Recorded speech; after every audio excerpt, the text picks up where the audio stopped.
રક્તસારતા તો એમાં શું છે? કર્ણ અક્ષી મુખ જીવા નાસા ઉષ્ટ પાણીપાદ નખ લલાટ મેહનમ સ્નિગ્ધ રક્તવર્ણમ શ્રીમદ પ્રાચિષ્ણુ રક્તસારણમ સા સાર્તા સુખમુદ્વતમ મેધામ મનસ્વીત્વમ સૌકુમાર્યમ અનતિબલમ અક્લેશ અસહિષ્ણુતમ ઉષ્ણ અસહિષ્ણુતમ ચ આચશ્રે. રક્તસારતાનો શ્લોક લખવાનો, એનો મિનિંગ લખવાનો છે કે અહીંયા બે વસ્તુ મેન તો આપ્યું છે કે અનઅતિબલમ એટલે કે એમનામાં બહુ સ્ટ્રેન્થ નહીં હોય. પછી અકલેશ સહિષ્ણુતમ એટલે સ્ટ્રેસ બહુ નહીં લઈ શકે. અને ઉષ્ણ અસહિષ્ણુતમ જે ગરમી છે એ બી સહન નહીં કરી શકે. તો આ ત્રણ એનું મેન છે. હવે બીજાના મિનિંગ જોઈએ તો કર્ણ એટલે ઈયર. આ બધા કેવા હશે? સ્નિગ્ધ અને રક્ત એટલે કે ઓઇલી અને એકદમ રેડ ટાઈપ. કર્ણ એટલે ઈયર, અક્ષી એટલે આઈસ, મુખ એટલે માઉથ, જીવા એટલે ટંગ, નાસા એટલે નોઝ, જીવા એટલે ટંગ, નાસા એટલે નોઝ, હોસ્ટ એટલે લીપ્સ, પાણીપાદ એટલે પામ ઓફ ધ હેન્ડ, આપણા હેન્ડના જે પામ છે એ. પછી પગ અને હાથનું બંનેનું તળિયું એમ પાણીપાદ એટલે. લલાટ એટલે ફોરહેડ, મેહનમ એટલે જનાઇટન્સ ઓર્ગન્સ. આ બધું સ્નિગ્ધ અને રક્ત હશે. અને શ્રીમદ બ્રાજિષ્ણુ એટલે બધું એકદમ બ્યુટીફુલ લાગશે. બરાબર, તો આ રક્તસારતાવાળા થયા. પછી મેધામ, સુખ એટલે તો પોઝિટિવ. મેધામ એટલે જે ગ્રાસ્પિંગ પાવર એટલે જે યાદ રાખવાની શક્તિ હોય ને બહુ જલ્દી હોય એની, કે થોડાક ટાઈમમાં જે વસ્તુ મોઢે કરી શકે એવો એનો ગ્રાસ્પિંગ પાવર હોય. પછી મનસ્વી એટલે ખુદનું કરે એમ, એને જે કરવું હોય એ જ.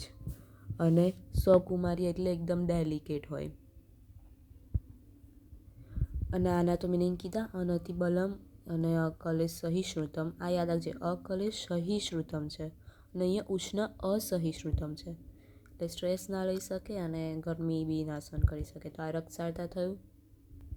પછી છે માસ સારતા. તો એમાં શું કીધું? શંખ લલાટ કૃકાટિકા અક્ષી ગંડ હનુગ્રીવા સ્કંધ ઉદર કક્ષ વક્ષ પાણીપાત સંધય સ્થિર ગુરુ શુભ માસ ઉપજિત માસ સારણમ સા સાર્તા ક્ષમા ધૃતિ અલોલ્યમ વિત્તમ વિદ્યા સુખમ આર્જવમ આરોગ્યમ બલમ આયુ ચ દીર્ઘમ આચસ્તે. એટલે શું કે બોડીના જે પાર્ટ છે ને એ સ્થિર હશે અને એકદમ હેવી હશે. તો કયા કયા? તો કે સ્થિર એટલે સ્ટેબલ, ગુરુ એટલે હેવી. કયા? તો કે શુભ એટલે કે શંખ એટલે ટેમ્પોરલ પાર્ટ, લલાટ એટલે ફોરહેડ, કૃકાટિકા એટલે નેકવાળું રિજિયન, આઈસ અક્ષી એટલે આઈસ, ગંડ એટલે આપણા જે ચીન ગાલ છે એ, હનુ એટલે ચીન, ગ્રીવા એટલે નેક, સ્કંધ એટલે શોલ્ડર જોઈન્ટ, ઉદર એટલે એબ્ડોમેન, કક્ષ મીન્સ એક્ઝિલા, વક્ષ મીન્સ ચેસ્ટ રિજિયન થોરેક્સ, પાણીપાદ એટલે હાથ પગના જે જોઈન્ટ્સ છે અથવા તો એના તળિયું છે. અહીં પાણીપાદ સંધય કીધું છે એટલે આપણે જોઈન્ટ લીધું. પેલામાં પાણીપાદ તલ કીધું હતું એટલે શું? હાથ પગના તળિયા. આમાં સંધય કીધું એટલે જોઈન્ટ્સ. બધું એકદમ સ્ટેબલ અને હેવી હશે. પછી શું કીધું કે ક્ષમા ધૃતિ ને બધા વાળું છે. પહેલાં તો અહીં શુભ એટલે એનું એપિરિયન્સ એકદમ, અહીંયા સ્થિર ગુરુ શુભ છે ને તેનું એપિરિયન્સ એકદમ હેપ્પી હશે. માસ ઉપજિત એટલે કે ફેટી વધારે હશે. હવે આ લાઈનમાં એનું બધું જે એનું મેન્ટલી અને ફિઝિકલ વાળું કીધું એ કીધું. તો ક્ષમાવાળો એટલે બધાને માફ કરી દે એમ. ફોરગીવ ટેન્ડરનેસ વધારે હોય એના. ધૃતિ એટલે ધારણ કરવાની બધી શક્તિ વધારે હોય.